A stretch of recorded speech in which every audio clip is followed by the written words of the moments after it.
জ্ঞানী বা সামনে জ্ঞান মানুষ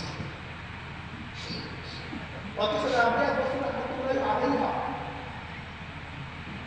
যার বলা এখন আমরা এখানে বসে করতেছি সে চলে গেছে কত আগে সে তাবিনের যুগে হাসান বসরা আলহামদুলিল্লাহ জামানো কত আগে চলে গেছে অথচ যারা রাবিয়া বসরা কিছু এসে নিয়মি এসে বাড়ি চেহারা ভালো কিন্তু এত মাপাওয়া হাসান বসরা আলহামদুলিল্লাহ আলাইহি রাবিয়া বসরা যে বলেছে সে মাথাকে কথা সহকারে বয়ান করতে মানবতার জ্ঞান উচ্চ পর্যায়ে চলে গেছে ভাইও ও মুসলমান ও মোমেন যুবকরা সারাদিন গরু ছাগলের মতো টেনশনে আছে কি খাবো কিভাবে বাঁচবো 24টা ঘন্টা একটা গরু গোয়াল করতে তারপরে গোয়াল করে ঢোকার আগ পর্যন্ত টেনশন কি খাওয়া খাওয়া বলতে পরের দিন বেচারি করতে সবাই ঠিক আমাদের হাজারো মানুষ এখানে আসি ঘুরতে ঘন্টা চাকরি নৌকারি ব্যবসা বাণিজ্য রিক্সা খেলা এরকম করতে করতে বয়স 30, 40, 60 চলতে পারি ওই একই গরু দ্বিতীয় কোনো টেনশন নাই শুধু খাওয়া বাসা নিয়ে তুমি আর কি খাওয়া তোমার চেয়ে একটা বাঘ অনেক বেশি খাবে একটা বাঘ প্রতিদিন 40 কেজি গোশ করতে পারে 40 কেজি আপনি জানেন 3 মাস আপনার একটা 3 মাস একটা খাবার কয়েক টন মাছ দেয় তুমি আমি কি তাজা ফল দেয় পাখিরা প্রতিদিন তাজা ফল শিয়াল তাজা ফল খাওয়ার যদি ভালো হয় আমাদের তো পশুরা সবচেয়ে বেশি ভালো তারা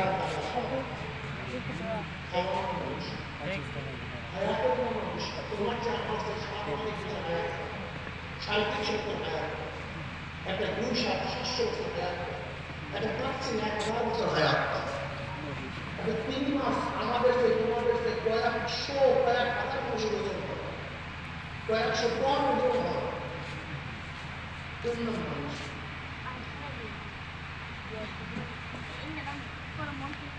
সৌন্দর্য মানুষের স্বাস্থ্যের নাম মানুষ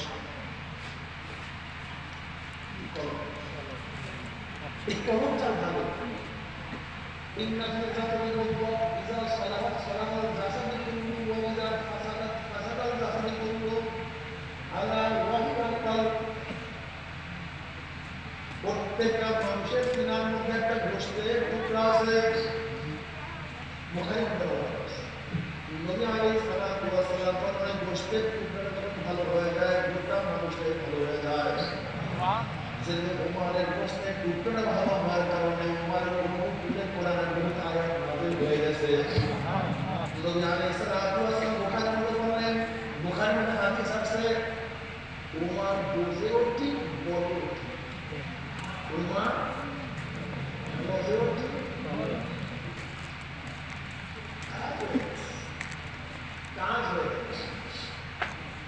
এই গোশতের টুকরা ঠিক হওয়ার কারণে তুমি কি বুঝতে পারতেছো এবং হাজারো মানুষ আছে যারা এই গোশতের টুকরা ভালো হওয়ার কারণে গোটা দুনিয়াটা তাদের কাছে রেখে গোটা দুনিয়া সব কিছু তাদের ঠিক মতন হয়ে যায় সব কিছু তারা দেখতে পারে এই কলমটা যখন ভালো হয়ে যায় তখন মানুষটি এত দামি হয়ে যায় ওয়ালাকাদ কাররামনা বানি আদম আমার মাওলানা রব্বুল আলামিন বলিয়া এত সম্মান দিয়া ইজ্জত ওয়ালা বানায়া দিয়েছে ফেরেশতারা যেখানে ঢুকতে পারে না ফেরেশতারা যেখানে যেতে পারে না এই বনি আদম সেখানে চলিয়া যাইতে পারে বরং ফেরেশতাদেরকে আমার মাওলানা রব্বুল আলামিন বনি আদমের খাদেম বানায়া দেয় এই কলম যখন মানুষের ভালো হয়ে যায় মানুষটি এত ভালো হয়ে যায় এই মানুষটি এত দামি হয়ে যায় এমনকি অনেক মানুষকে আমার মনে এত ফুল দান করছে তাদের শরীর পর্যন্ত মাটিতে খায় না। তুমি কি দেখো নাই ঘুমবংশী যার নাম বসিরউদ্দিন মুন্সি কুড়িগ্রাম যদি ইমানের মধ্যে ত্রুটি দেখে যাও দেখো, সমস্ত পত্রিকায় ঘটনা আসছে। বসিরউদ্দিন মুন্সি রহমাতুল্লাহ আলাইহি চরমনায় একজন মুজাহিদ, তার নাম হচ্ছে ঘুমবংশী। আসলে তার নাম বসিরউদ্দিন মুন্সি, সে তো ঘুমবংশী না, কিন্তু ঘুমবংশী সারাদিন ঘুম করতে থাকে। ঠিক বসিরউদ্দিন মুন্সি সারাদিন মাওলার জিকিরের মধ্যে লিপ্ত থাকতো, সারাদিন ডাকতো আল্লাহ, হাত ডাকতো আল্লাহ, লা ইলাহা ইল্লাল্লাহ, হাতে চলতে মাওলার জিকির করতো। গুগুর বাবা সারাদিন মাওলার জিকিরই জবানে লিপ্ত থাকতো। এর জন্য মানুষ তাদের হিন্দু মুসলিম বলতো, সেন্তেকালের পরে তাকে দাফন করা হয়েছে তিস্তার নদীতে, যখন তার কবর ভাঙিয়ে গেছে। দেখে লাশ ভিতরে তাজা, আমার অনেক দূরে নিয়ে তাকে দাফন করা হলো। আমার তিস্তার নদী কয়েক বছর পরে ভাঙতে পারছে, লাশ আবারও তাজা। আমার অনেক দূরে নিয়ে তাকে দাফন করার পরে আমার তিস্তার নদী ভাঙিয়া তখন তার কাছে চলিয়ে গেলে ভিতরে লাশ একেবারে তাজা। বাইশ বছর পরে কুড়িগ্রাম মাদ্রাসার সামনে তাকে কলকাতা হয়েছে। আমার মনে তাকে এমন বানায় দিয়েছে, শুধু শরীর বছরে কাপড়ের কিছু হয় না। আমার যুবক বাবারা, আমার মুরব্বী বাবারা, কোন যুক্তিতে মনে করো একটা সুতির কাপড় 22 বছর মাটির মধ্যে পচে যায়। একটু যুক্তি দিয়ে দেখা, একটা যুক্তি দিয়ে দেখা, আজও তার লাশ কুড়িগ্রাম মজলুমের মাদ্রাসার সামনে।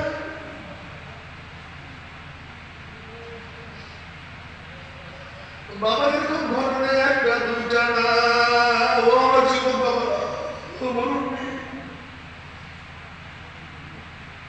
ও আমার বড় মা বোনের একটা দুইটা ঘটনা, শত শত ঘটনা আছে।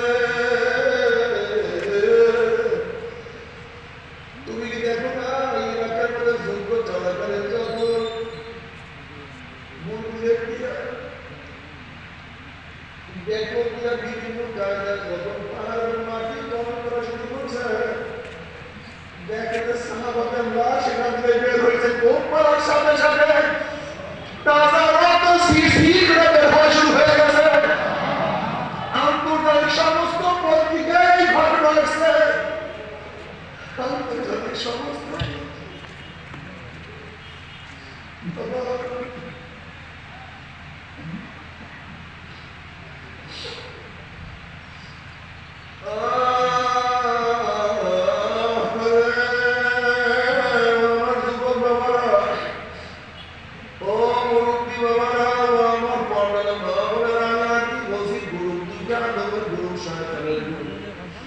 সরকারের যুবক লোক থাকবে, জাহানের লোক হবে, কিন্তু যাইও না,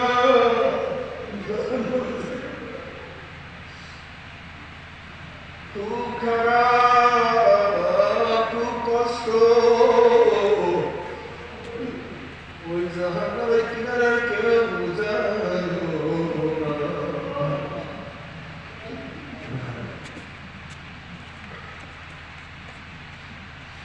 বাবা তুমি কবরে যাইতেই পারো, যদি আমার মাওলাকে রাজি খুশি হইয়া কবরে যাইতেই পারো। তুমি কি দেখো নাই হাজারো আল্লাহওয়ালা দুনিয়াকে বিদায় হয়ে গেছে, তাদের কবরের কিনারে গিয়ে কত মানুষ দোয়া করে, কত কান্নাকাটি করে, আর কত বড় কত লিডার কত নেতা বাগানের মধ্যে পড়িয়া রয়েছে, কত বড় কত লিডার জঙ্গলের মধ্যে পড়িয়া রয়েছে, কেউ দোয়া করে না, তাদের জন্য কেউ পানি खबर किसी ना दुनिया का दोस्ती मिसले कागज बोल है ज़ाहिरी में खुशनुमा है हकीकत में उसमें भी किसी ना তোমার সবচেয়ে বড় বন্ধু সবচেয়ে আপন বন্ধুর সাথে দেখো খেলার কাজ করো পরের দিন দেখবেন বন্ধু তোমার সবচেয়ে বড় শত্রু হয়ে গেছে। বাবার সাথে অন্যায় করার পরে বাবাকে একটু পুত্র করিয়া দেয়, স্ত্রীর স্বামী হিসেবে বারবার অন্যায় করে স্বামী তার দিয়ে দেয়, মালিকের সাথে বারবার অন্যায় করে মালিক চাকরি চুপ করিয়া দেয়, সরকারের সাথে অন্যায় করে সরকার তোমাকে পয়সা ঢুকাইয়া দেয়। আর আমার মালিকের সাথে বউরার সাথে এত অন্যায় করলাম, ওরে মালিকের সাথে এত নাফরমানি করলাম, আমার মালিক তোমাকে আমাকে ভাগায় না, তোমাকে আমাকে তেল চুপ করিয়া দেয় না, তোমাকে আমাকে চাকরি চুপ করে না। আমার মালিক কেবল কুলিয়া রাদিয়া শাদিনা আসরাফু আলা আনফুসিহিম লা তাকনাতু মিন রাহমাতিল্লাহ ইন্নাল্লাহা ইয়াগফিরু যুনুবা জামিআ।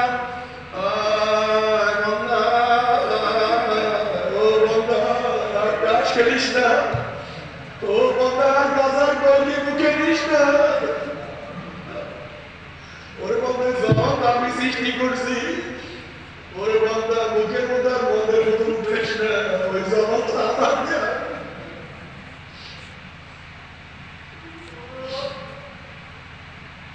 ওরে বন্ধা, ওরে বন্ধা প্রশ্ন করে যাস না, দুয়ার মধ্যে সে বসিস না।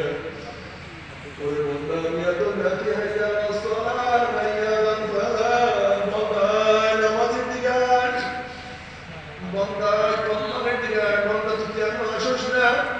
তোর ছোট ভাই নামাজে যায়, তুই বলো কেন নামাজে যাও না? ওরে বন্ধা তোর ছেলে আমি মাওলাকে সেজদা করে, তুই বাবা কেন আমাকে সেজদা করো? ওরে বন্ধা তোর নাতি হইয়া তোর নাতি আমাকে সেজদা করে, তুই না তুই দাদা হইয়া কেন আমাকে সেজদা করো না? ওরে বান্দি তোর মেয়ে তো বোরখা পরে, তুই মা হইয়া কেন বোরখা পর না? তোমার নাতি এত এবার হবে না, তুমি কেন নাতি হইয়া কেন ইবাদত করো?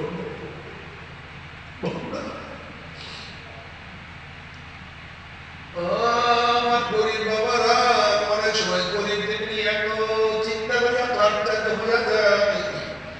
ও আমার গরিব বাবারা সুখ শান্তি দুনিয়াতে পাইলা না, কাজ করতে করতে পিঠে কালো বানায় পালাইছো, সুখ শান্তি নাই।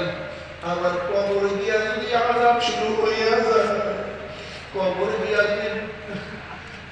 গিয়া যদি ফেরেশতাদের গুরজার বাড়ি শুরু হইয়া যায়, আমার কবর গিয়া যদি কবরটা আগুনে ভরিয়া যায়, উঠছে বড় বাবা কেউ নাই।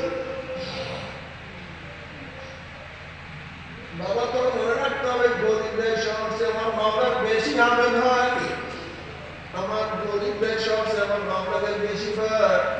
আমি অনেক সময় চিন্তা করতাম গরিবরা কেন বেশি আমার মামাকে বেশি পাওয়ার কারণটা কি?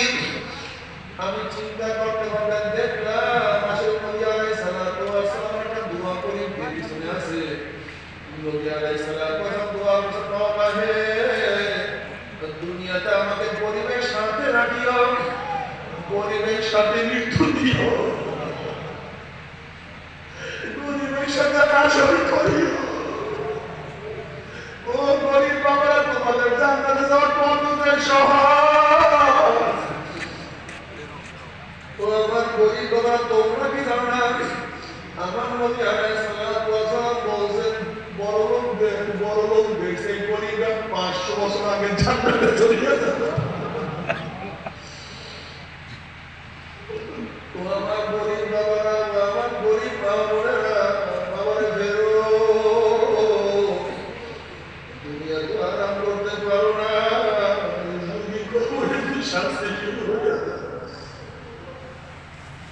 আমার গর্ব করে এসি সারা ঘুমাইতে পারো না, কাটা সহ্য করতে পারো না, সুন্দর সহ্য করতে পারো না, নারী বা রাস্তায় হাঁটতে পারো না, শক্ত বিছানায় শুইতে পারো না, আর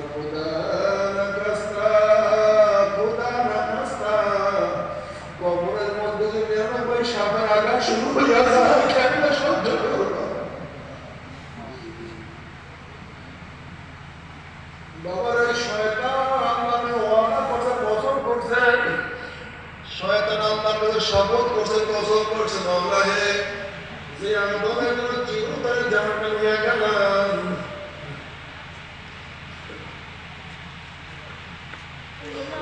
ওই আদমের বংশধরকে আমি জাহান্নামের নাম ছাড়বো না।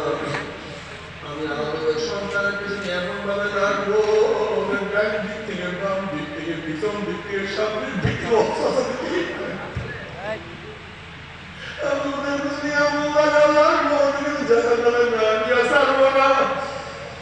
আমার মাওলার শয়তান তুই আমার আদম সন্তানকে ধাক্কাইতে ধাক্কাইতে যদি জাহান্নামের কিনারা নিয়ে যাও, আমি জাহান্নামের কিনারাতে আমার আদম সন্তানকে ডাকবে আল্লাহ।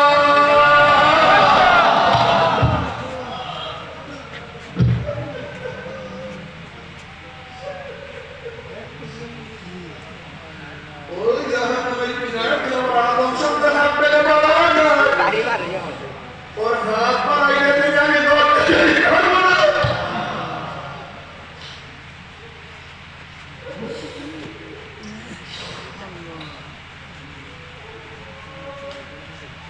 আমার যুবক বাবা মুরব্বী বাবা ফেরো ও প্রাণীরা আল্লাহ নিয়ামত দান করছে, কিন্তু খবরদার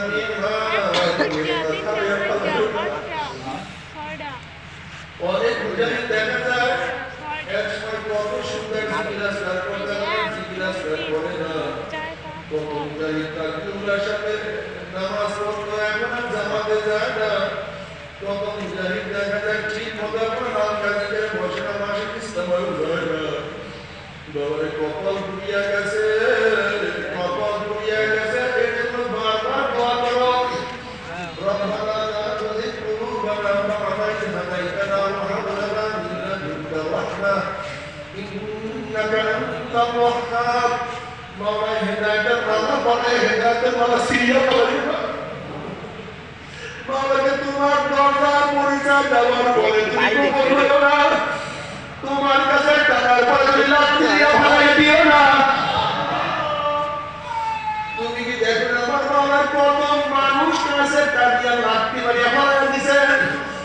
এই শয়তান আমার মাওলার এত মোকাবিলা হয়েছিলেন, এত কাছে চলে গেছে, আমার মাওলা শয়তানকে নেওয়াতে মালাইকা বানাইয়া দিছে। এত ইবাদত করছে, ইবাদতের শেষ টাইমে সীমা নাই, কিন্তু আমার মাওলার নাফরমানি করার সাথে সাথে আমার মাওলার ভক্তি হইয়া জাহান্নামে ভাড়াইয়া দিছে। তুমি কি দেখো বারামে দাওয়া মুস্তাজাবাত দাওয়া, যে দোয়া করতে সেই দোয়া কবুল হয়ে যাইত, কিন্তু আমার মাওলা হিদায়াতের পথে ঘুরিয়ে গেছে। আমার মাওলা হিদায়াতের পথে সিদ্ধ করে বলেছে, এগুলো সব সময় সুখের মনে ঝরা আমার কান্না মাওলা রে। ও আমার মাওলা, তোমার তোর কাছে নিয়ে আর কোনো সরে দিও না, বাধাইয়া দিও না। তুমি কি দেখো না কত মানুষ একসময় নামাজ পড়ে না, নামাজ পড়ে না। তুমি কি দেখো না কত মানুষ একসময় দাঁড়িয়ে আছে, আবার দাঁড়িয়ে খাওয়া। তুমি কি দেখো না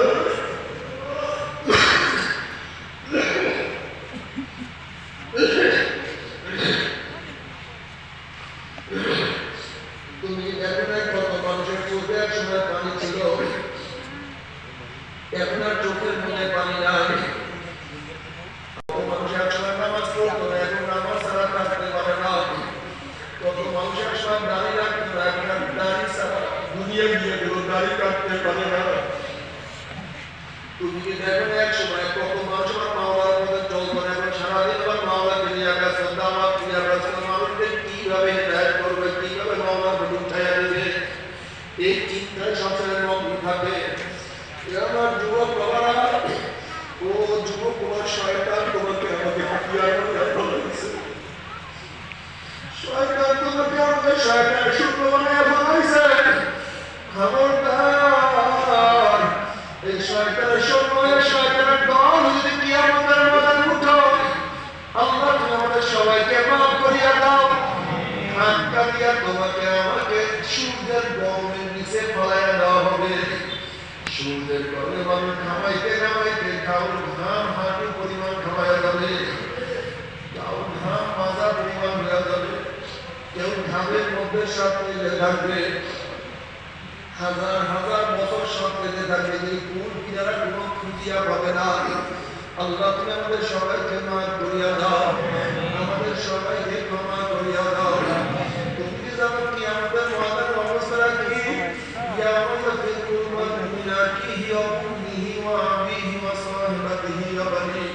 যেই দিন আপন ভাই ভাই পরিচয় দেবে না, মা ছেলের পরিচয় দেবে না, ছেলে মার পরিচয় দেবে না, বাবা ছেলেকে সাহায্য করবে না, ছেলেও বাবাকে সাহায্য করবে না, ও বন্ধু বান্ধব সবার বার্তা হইয়া যাবে, নেতারা সব হারাইয়া যাবে। তুমি কি কোথায় কোথায় তোমার দেখো নাই?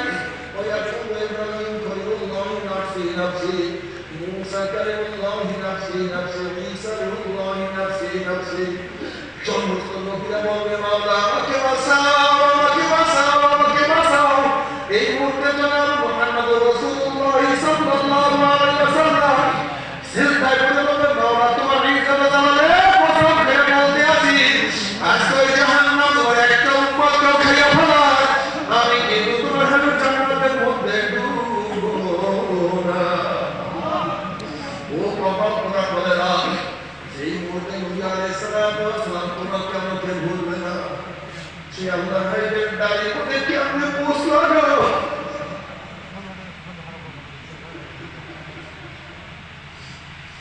বলে কি আমাদের মধ্যে যখন তুমি আমি যখন নবী আলাইহিস সালাতু ওয়াস সালাম দাঁড়িয়ে দেখো আমার চেহারা দাঁড়িয়ে নেই, তোমার কি লজ্জা লাগবে না? আমার কি লজ্জা লাগবে না?